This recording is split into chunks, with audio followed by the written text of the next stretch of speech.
Okay, Peter, let's have a look at this.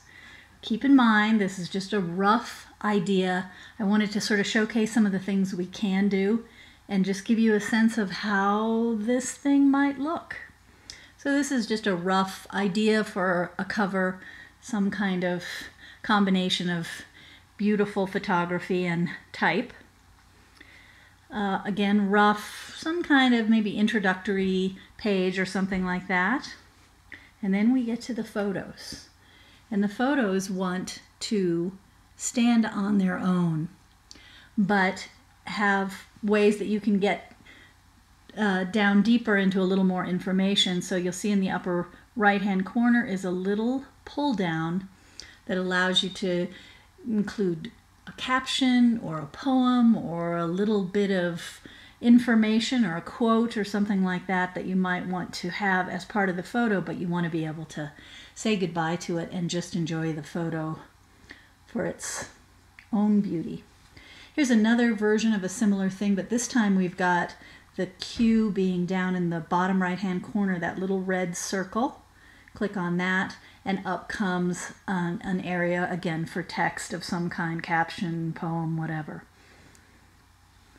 Next image, another stunning, beautiful photo. There were so many that literally made me gasp as I was editing them. This is a similar kind of thing, a pull-out. Slide to the next one. This is within the flow of this sort of slideshow thing. We could have, you know, other photos that are sort of joined contextually for some reason. In this case, I was playing with the notion of ice, and you just click on the thumbnails and you can cycle through a little, another sort of sub-slideshow. Here's another way that we can bring text into the photo, get to enjoy the photo as it is. Click on that blue square in the corner and up comes a scrolling bar of text. Again, story, caption, poem, whatever you like. Just one more way that this can work. Here's a little tiny Q at the top, and down comes the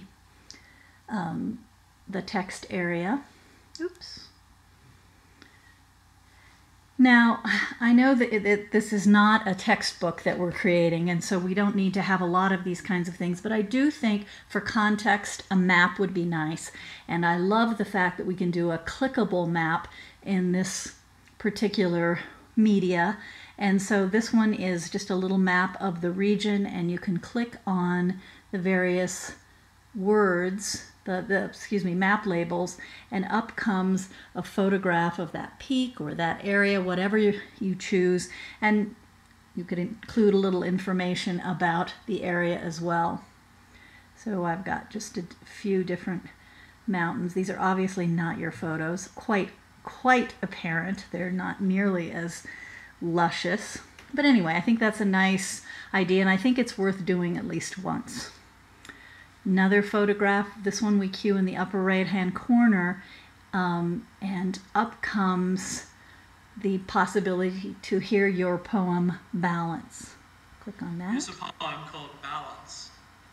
And when I was young, I was an astronomer. I was president. You've heard it before, I'll bet. I'm going to click off of it for now. But in this case, you can also cue that either from the upper right-hand corner. I also made the guy a hot button as well, which that's kind of a fun little thing. Another glorious photo. Cue on the bottom right-hand corner for your caption. Same deal here. But this is a slightly different cropping, which I think we need to play with different croppings throughout just to keep it interesting. And that caption comes up as well.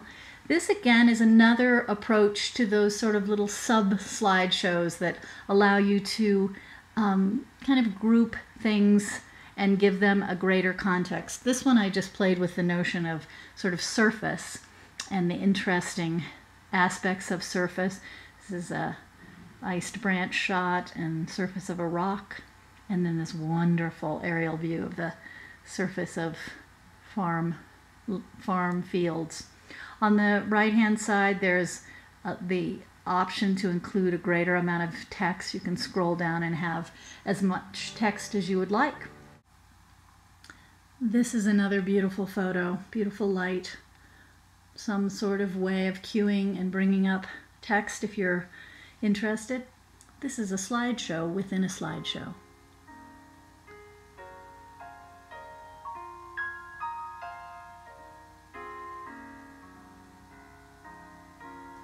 Accompanied by one of your pieces of music.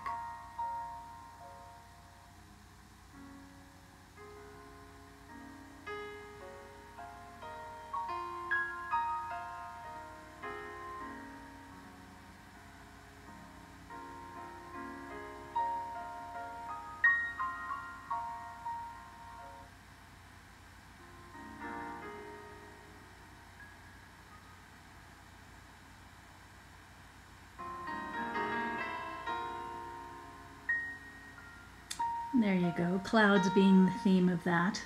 I feel like it has a nice sense of movement with the music. It's pretty lovely. This is another form of, maybe taking photos that aren't quite as sweeping and don't necessarily need their own page and giving them a way to be shown. This is kind of a fun, whoops, that's not what I wanted to do. This just scrolls left and right. This is another photo. There's the caption. This is a glorious little photo. Love that. This is the timeline, the Peter timeline, which you may remember from the comp that I showed you in the restaurant. I'm not certain that you are completely on board with this. I adore this, and I hope we can do this or something like it. And I realized as I was scrolling through it that if you're not interested in doing it as sort of your biographical meet the author section, that it could be a really fun way to show the timeline of the trip. So you don't have to be, if you don't choose to be sort of chronological in the entire app or book, you could do so here and give people sort of a sense of who's on the trip, where you're going, and how it unfolded over time. So something to consider. This is something that's another artifact from the earlier comp that I made, but I just had to have it in here again because I love it. I don't know that it would ever make its way into this particular book. But it's a lovely exploration of a piece of music. And then this final page is again another artifact from the earlier time, but I just wanted to include it to again show you ways that we can drill down on a topic if you're interested and bring in more information and sort of different levels of information. In this case, we can click on the piano keys here and bring up a YouTube link to your video on a mountaintop. This is a love song to Clara Schumann, but not by her husband Robert Schumann, by Johannes Brahms. You can hear the Clara theme. 4 notes descending.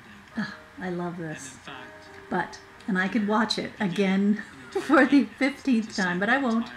We can be done. I'll click done up here and off we go.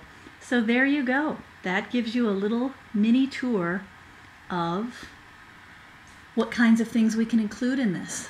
I hope it helps give you a sense of what the possibilities are.